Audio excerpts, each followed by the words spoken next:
Cœur de patrimoine, Cédric Decoeur. Bienvenue dans Cœur de patrimoine, votre rendez-vous hebdomadaire sur Radio Patrimoine. Ici, vous le savez, chaque semaine, on explore ensemble les grandes tendances de l'investissement, les stratégies patrimoniales les plus pertinentes et quelques opportunités aussi à ne pas manquer, toujours avec le regard expert, bien sûr, de nos invités. Alors, au sommaire de ce 54e numéro de Cœur de patrimoine, on va démarrer dans un instant avec un article du Code général des impôts qui mérite toute votre attention. Vous l'avez peut-être déjà entendu formuler, le 150 0 BTR ou 150 OBTR, c'est selon. C'est un outil puissant mais souvent mal connu et pourtant il peut faire une différence dans certaines stratégies de cession. Explication à suivre. Ensuite, coup d'œil sur la French Tech à mi-parcours. Levée de fonds, valorisation dynamique sectorielle. Que faut-il retenir de ce premier semestre? On en parle bien évidemment dans Cœur de patrimoine. Et puis, pour finir, zoom sur une innovation dans le monde de la SCPI, un nouveau véhicule qui s'appuie sur le fameux label LTIF, récemment refondu au niveau européen. Petite révolution pour les investisseurs en quête de diversification. Comprendre, structurer, optimiser, c'est tout l'esprit de Cœur de patrimoine. Installez-vous, l'émission commence. Cœur de patrimoine, Cédric Decoeur.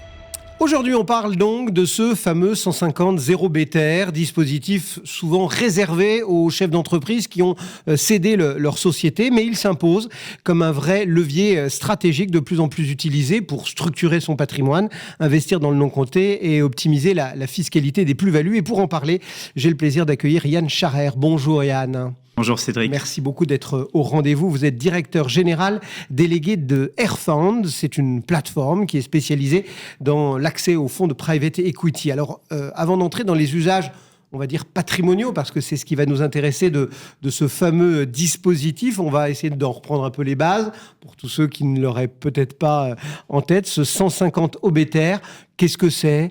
À qui il s'adresse, dans quel contexte il s'applique, enfin voilà, petite fiche pratique. Oui, bien sûr, c'est vrai que c'est important de reprendre les bases. À qui ça s'adresse ? Ça s'adresse principalement aux entrepreneurs donc, qui détiennent une grosse partie du capital de leur entreprise, voire la totalité, et qui souhaitent céder. Donc quand on cède son entreprise, en général, qu'on a développée pendant plusieurs années, on va générer des plus-values de cession qui peuvent être importantes, voire très très importantes, évidemment, quand on a vraiment démarré de zéro, qu'on atteint des niveaux de chiffre d'affaires ou d'EBITDA, de résultats opérationnels très élevés, on peut générer des plus-values très importantes. Et donc, cette plus-value de cession, en fait, si on détient les titres en direct, tout simplement, on est imposé directement. On va payer ce qu'on appelle la flat tax, qui représente 30% aujourd'hui, qui pourrait augmenter d'ailleurs à l'avenir, dans un avenir proche. Oui, parce qu'on rappelle que les 30%, ils n'étaient pas figés dans le texte de loi. C'était un double calcul. Voilà, déjà, l'année dernière, on a eu un premier coup de chaleur, mais là, ça peut revenir effectivement. En tout cas, si vous cédez en direct, vous allez payer 30% de plus-value.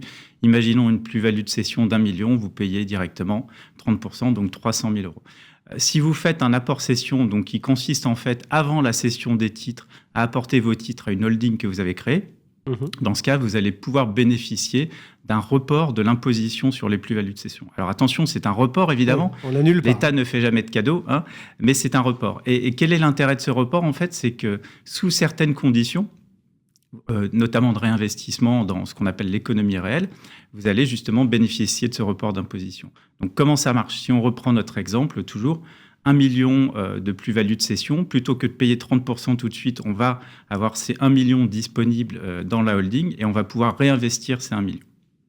Voilà donc le cadre posé. Alors, je le disais en introduction, c'est vrai que c'est pas nouveau, ce 150 0 BTR, il existe. Finalement, pendant longtemps, il est resté un peu à sa place, à être utilisé ponctuellement par certains, etc. Et depuis quelque temps, on en entend énormément parler et on a l'impression que c'est devenu presque la pierre angulaire de toute bonne architecture patrimoniale. Pourquoi est-ce que d'un seul coup, il y a eu un tel engouement pour ce dispositif ? Alors c'est vrai que c'est un mécanisme qui existe depuis un peu plus d'une dizaine d'années, donc il faut aussi le temps de la maturité, je dirais. Il a aussi évolué dans le temps, notamment en matière d'actifs éligibles. Donc c'est ça, je pense, qui l'a rendu aussi de plus en plus attractif. Puisqu'en fait, à l'origine, quand on faisait du 150 OBTR, notamment, c'était pour réinvestir directement dans des entreprises en direct. Depuis pas mal de temps maintenant, on peut le faire à travers des fonds d'investissement, donc dans le non-coté notamment, on y reviendra plus en détail. Et ça permet, en fait, l'intérêt, c'est que là, on va avoir une stratégie patrimoniale de diversification de son portefeuille, de ses investissements. Donc ça, je pense que c'est un des premiers facteurs clés qui explique la popularité de ce mécanisme. Il y en a un autre qui est peut-être lié aussi à la typologie des entrepreneurs qui a évolué aussi au cours de ces dernières années. Ils sont devenus un peu plus gourmands, un peu plus intéressés à tout ce qui concerne le private equity. Oui, je pense qu'il y a d'une part, il y a une tendance générale effectivement à vouloir réinvestir dans l'économie réelle. D'autre part, on a, même si c'est assez paradoxal, c'est-à-dire que l'âge moyen des entrepreneurs qui cèdent a plutôt tendance à augmenter légèrement ces dernières années. Il est de 55 ans en France, mais à 55 ans, on reste encore jeune. Donc quand on a cédé à 55 ans, on peut réinvestir à long terme, on peut faire des choix ambitieux pour son patrimoine, parce qu'a priori, on peut vivre encore 25, 30 ans, 35 ans en bonne santé. Et puis, on a aussi beaucoup d'entrepreneurs maintenant qui sont beaucoup plus jeunes, en fait. Notamment tous ceux qui viennent de la tech ou des secteurs où l'innovation est très, très forte. On a vu maintenant qu'on n'est plus du tout dans les générations précédentes où on crée son entreprise, on l'a cédé à 55 ans. Maintenant, on peut céder son entreprise à 35 ans, à 40 ans. Et donc là, on est encore en plein cœur de sa vie. Donc il faut vraiment, il faut mettre en place des stratégies patrimoniales pour investir efficacement. Alors, vous l'avez dit, l'idée c'est de réemployer donc les fonds, et c'est vrai que dans cette idée-là, il y a de plus en plus de produits qui sont proposés par les asset managers et autres, et c'est vrai qu'il y a le non-coté qui prend une énorme place là-dedans. Pourquoi est-ce que le private equity vous semble particulièrement adapté dans ce fameux 150 obétaire ? En fait, dans le 150 obétaire, on n'est pas rentré dans le détail parce que c'est des fiscalistes qui en parlent très bien, mais en général, déjà, vous devez réinvestir 60% de votre plus-value de cession si vous avez apporté vos titres moins de 3 ans avant la cession, ce qui est en général le cas parce qu'on le fait souvent un petit peu au dernier moment.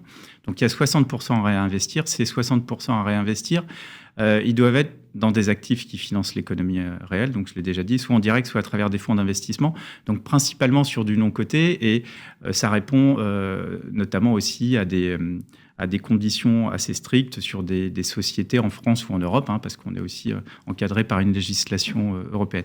Et donc le deuxième point, c'est qu'il faut conserver ces titres pendant au moins 5 ans quand on investit à travers des fonds.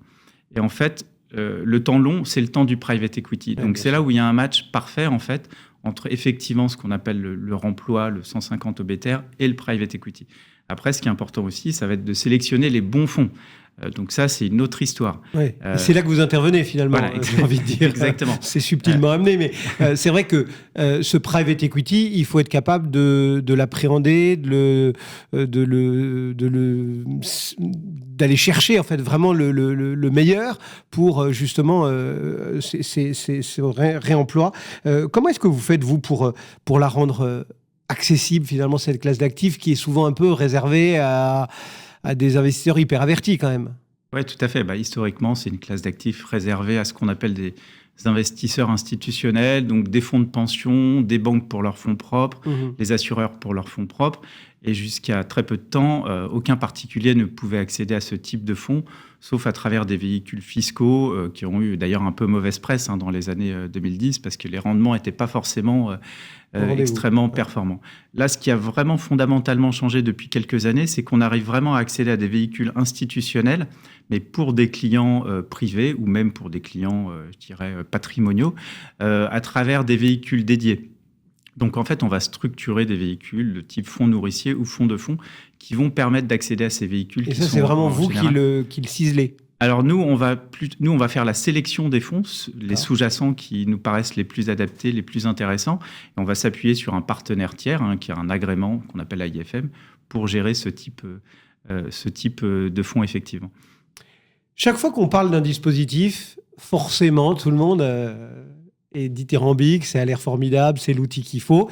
Mais à chaque fois, il y a aussi une petite astérisque à mettre pour dire attention, faut le faire d'une certaine façon, attention à tel ou tel piège, etc.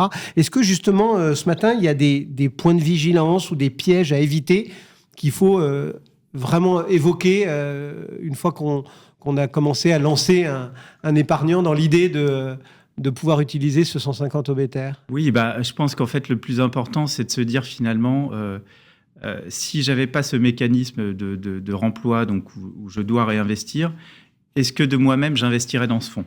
Ou est-ce que mon conseiller me conseillerait d'investir dans ce fonds? Parce qu'effectivement, aujourd'hui, on a une offre pléthorique en matière de fonds qu'on appelle de fonds de remploi, donc qui sont éligibles aux 150 obétaires. Et ce qu'il faut regarder, en fait, c'est la stratégie sous-jacente. Est-ce qu'elle vous intéresse? Est-ce qu'elle intéresse l'investisseur? Quel est son niveau de risque?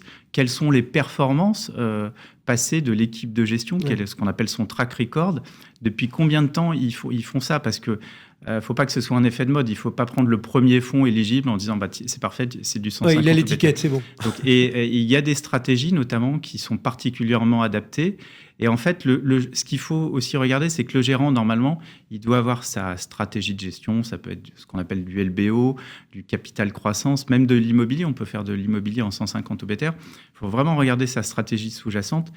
Et après, il ne faut pas qu'il dévie sa stratégie pour être éligible aux 150 obétaires. D'accord. Voilà, ça doit être la cerise sur le gâteau d'un produit qui soit fondamentalement sain. Exactement. Juste pour terminer, quand on commence à parler comme ça de cession d'entreprise, d'apport-cession, enfin bref, quand on est dans ce monde-là du virage dans la vie de son entreprise, il y a d'autres dispositifs, d'autres mots qui viennent. Alors, il y a apport-cession, il y a le Dutreil, voilà. Comment est-ce qu'on positionne? Il faut choisir l'un et surtout pas l'autre. Enfin, c'est à l'exclusion ou au contraire, il faut apprendre un peu à panacher, j'ai envie de dire, pour ciseler une architecture patrimoniale hyper efficace. Ça, en général, ça c'est les conseillers en gestion de patrimoine dont c'est le métier qui vont effectivement guider leurs clients dans la meilleure structuration patrimoniale avec l'aide d'avocats fiscalistes. Mais en fait, effectivement, il n'y a pas forcément d'exclusivité. Vous pouvez très bien faire du 150 obétaires avec un pacte Dutreil. Donc, il y a des mécanismes assez différents. C'est vraiment regarder la situation patrimoniale du client, ce qu'il veut faire, comment il veut transmettre son entreprise aussi. S'il veut plutôt la transmettre, si c'est plutôt une transmission familiale, effectivement, il va plutôt falloir travailler sur un pacte Dutreil, ce qui n'empêche pas de faire à un moment donné de l'apport-cession. Voilà, donc il faut vraiment voir quels sont ses objectifs. Qu'est-ce qu'il veut faire de son patrimoine, de son entreprise. C'est pas à l'exclusion de... Non, c'est pas à l'exclusion. Alors, il y a les choses en tête. Il y a le régime de holding animatrice qui est un petit peu différent, effectivement. Mais voilà, il faut être bien conseillé, surtout. Je dirais, il faut être bien conseillé, anticiper aussi, pas s'y prendre la veille de la signature de la cession, parce que là, c'est trop tard. Anticiper de quelques mois, voire de quelques années. Pour tous les sujets patrimoniaux, finalement. Exactement. Merci beaucoup, Yann, d'être passé dans Cœur de Patrimoine pour évoquer ce 150 obétaires et la possibilité de s'appuyer effectivement sur le private equity. Et c'est ce que vous proposez chez Airfund. Merci beaucoup. À très bientôt. Merci, Cédric. Et nous, on poursuit notre voyage au cœur de votre patrimoine. Cœur de Patrimoine, Cédric Decoeur. Vous en avez l'habitude, on s'intéresse régulièrement à tout ce qui est Frentech avec Sébastien Coinon. Bonjour Sébastien. Bonjour Cédric, merci de l'invitation. Ravi de vous accueillir régulièrement pour So We Found et le podcast bien sûr Tech 45 dans lequel on peut vous retrouver régulièrement. Je le disais, on suit cette actualité de la French Tech tout le temps, une fois par mois ensemble. Et là, on va profiter de la période finalement puisqu'on a terminé le premier semestre, donc on est à mi-parcours et on va essayer de voir un petit peu où est-ce qu'on en est, quels sont les grands enseignements de ce début d'année. Il y a du financement, bien sûr, sinon ce serait pas drôle, mais il n'y a pas que ça, c'est ça? Oui, j'ai envie de dire heureusement, parce que ça ne sera pas un grand cru, a priori, sauf grosse surprise sur la seconde moitié de l'année, Cédric.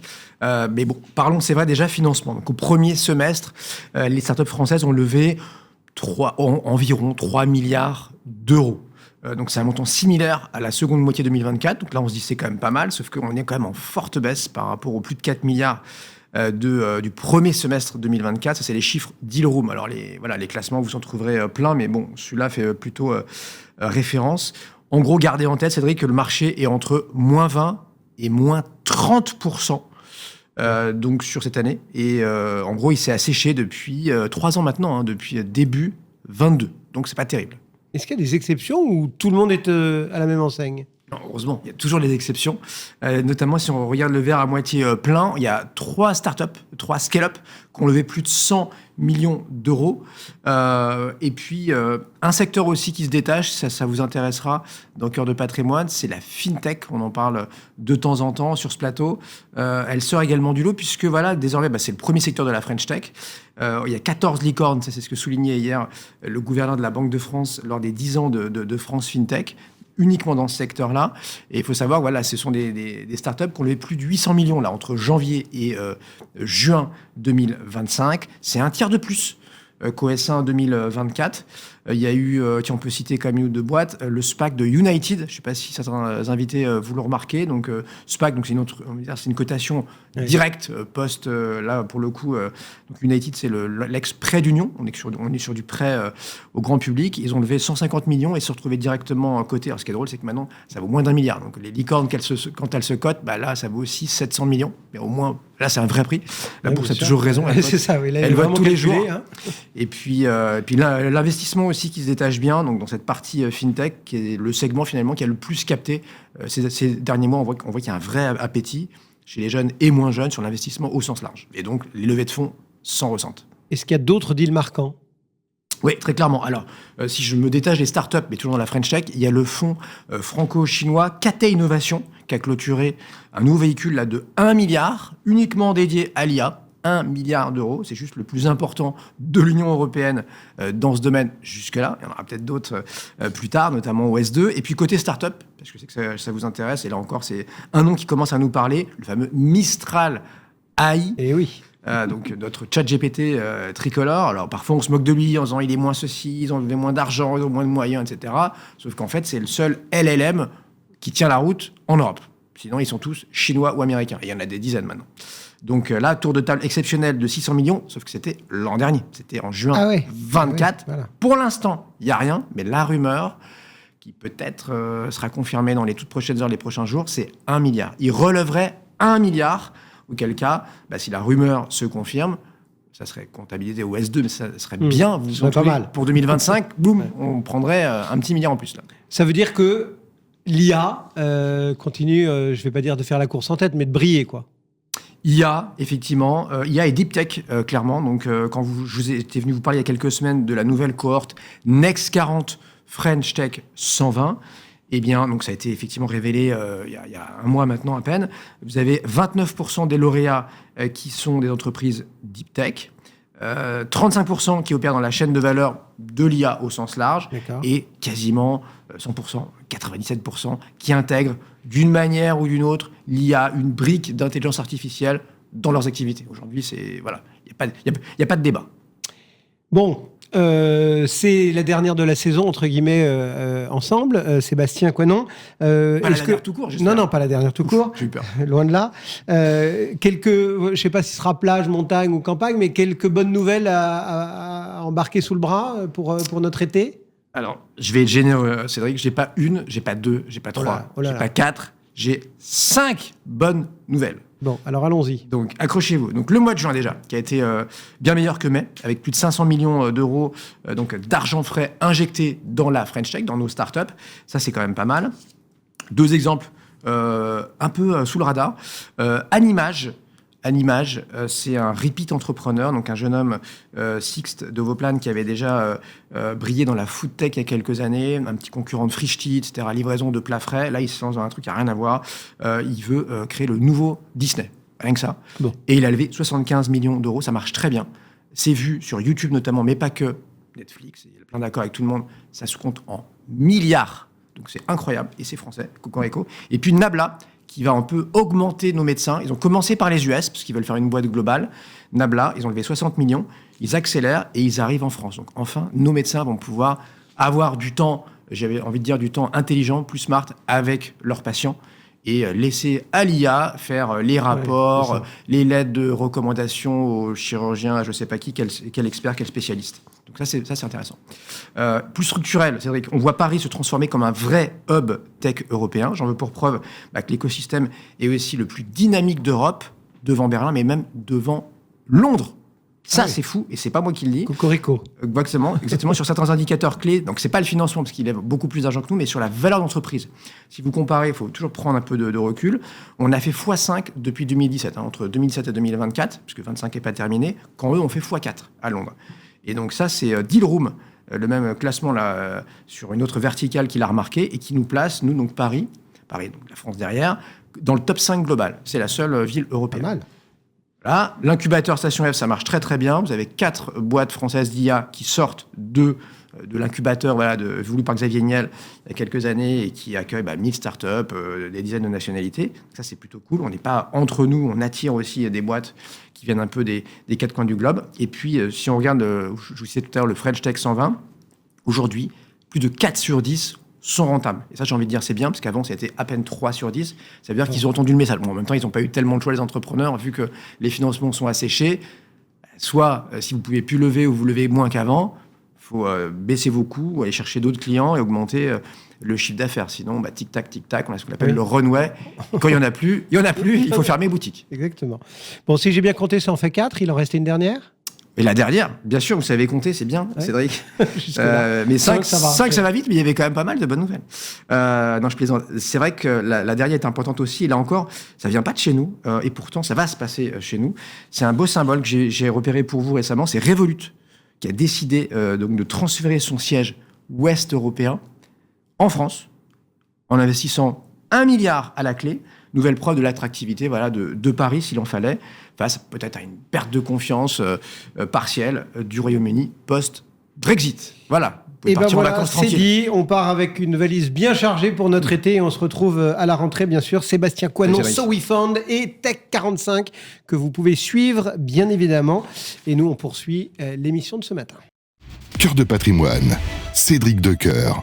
Et pour terminer cette émission, on parle beaucoup d'immobilier en mutation, d'accès difficile au logement, de quête de sens et de performance des nouvelles générations d'épargnants. Et face à ces enjeux, certains acteurs essayent de se distinguer avec une certaine ambition. C'est le cas d'Aroxis et je reçois aujourd'hui son fondateur, Ara Adjenian. Bonjour. Bonjour Cédric. Merci beaucoup d'être au rendez-vous. Ce marché immobilier, on va l'aborder bien évidemment par le biais des SCPI, cette pierre papier qui a beaucoup fait parler d'elle, cette pierre papier, au cours des derniers mois, des dernières années. Pleine transformation, il y a pas mal d'attentes d'épargnants qui ont changé. Il y a de la pression sur les rendements, parce qu'il y a eu toutes les histoires aussi de baisse de prix de part, etc. Et puis, il y a tout le ESG, etc. Pourquoi dans ce contexte qui est celui de ce marché de la SCPI un peu particulier, vous choisissez, vous, de lancer une nouvelle SCPI et pourquoi maintenant, entre guillemets ? Il y a une vraie mutation du marché, vous l'avez bien constaté, de l'immobilier. L'impact de la crise, l'impact du Covid a vraiment, je dirais, transformé, l'allocation, la volonté d'allocation des investisseurs.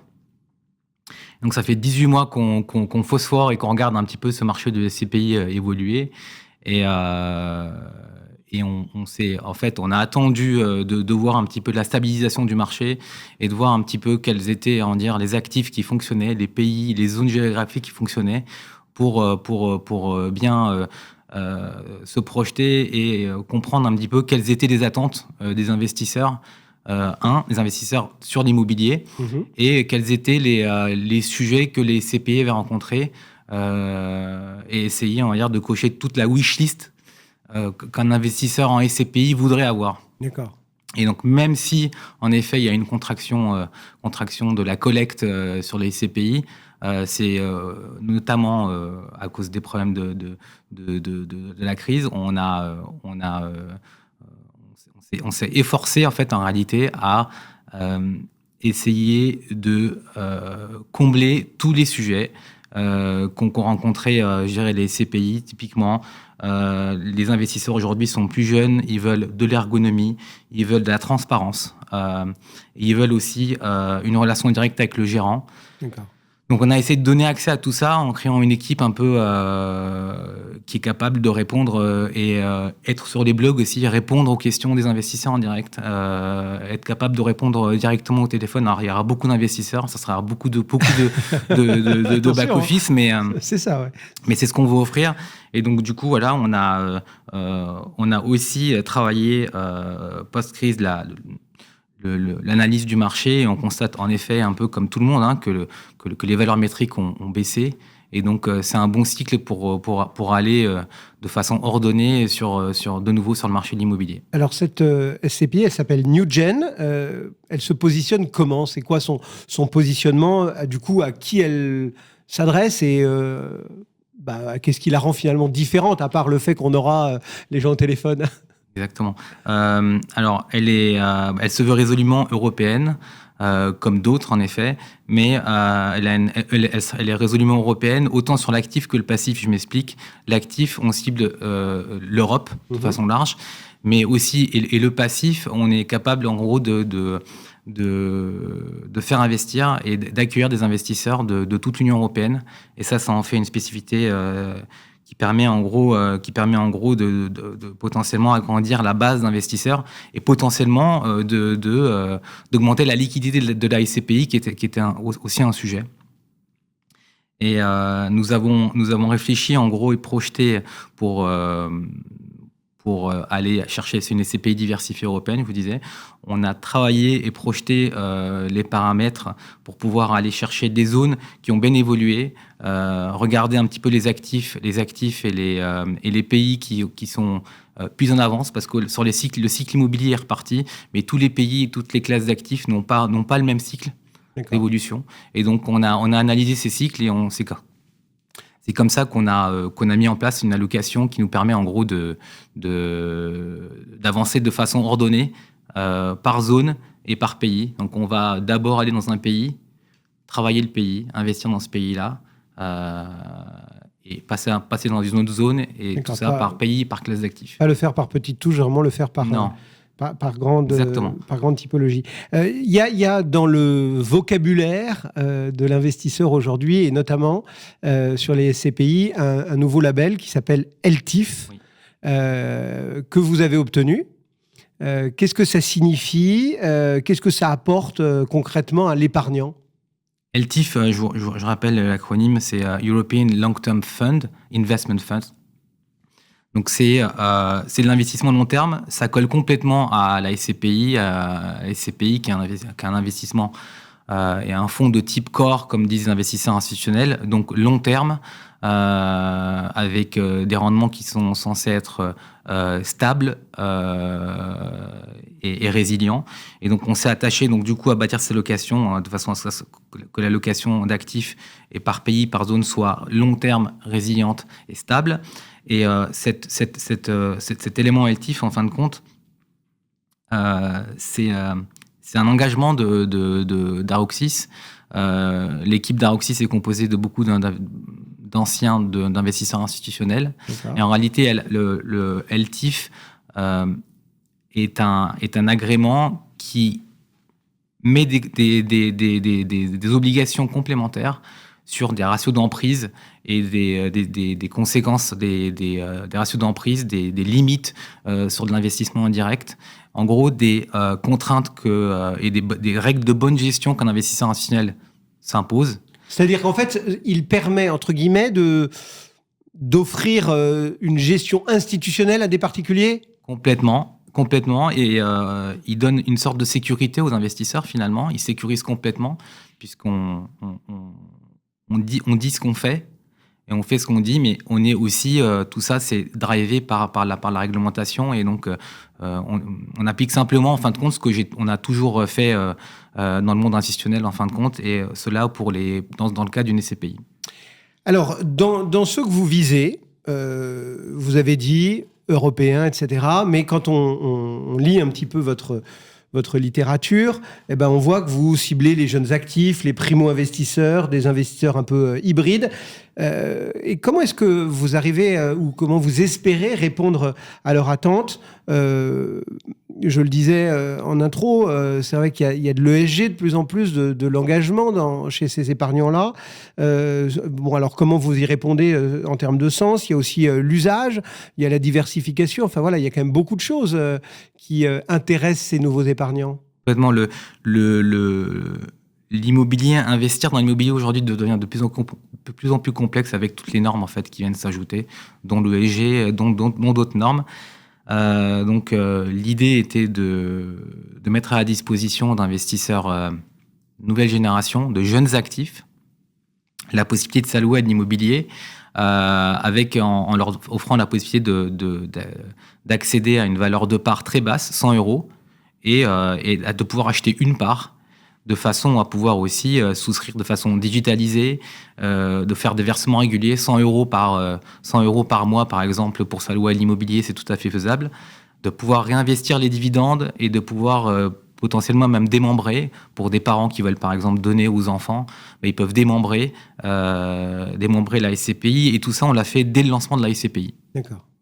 Un petit mot de fiscalité aussi, parce que on ne peut pas parler patrimoine en France sans parler de fiscalité, et notamment avec cette dimension européenne, c'est un petit peu un de vos mantras, c'est de dire que la fiscalité sera plus douce parce que certains revenus seront générés hors de France.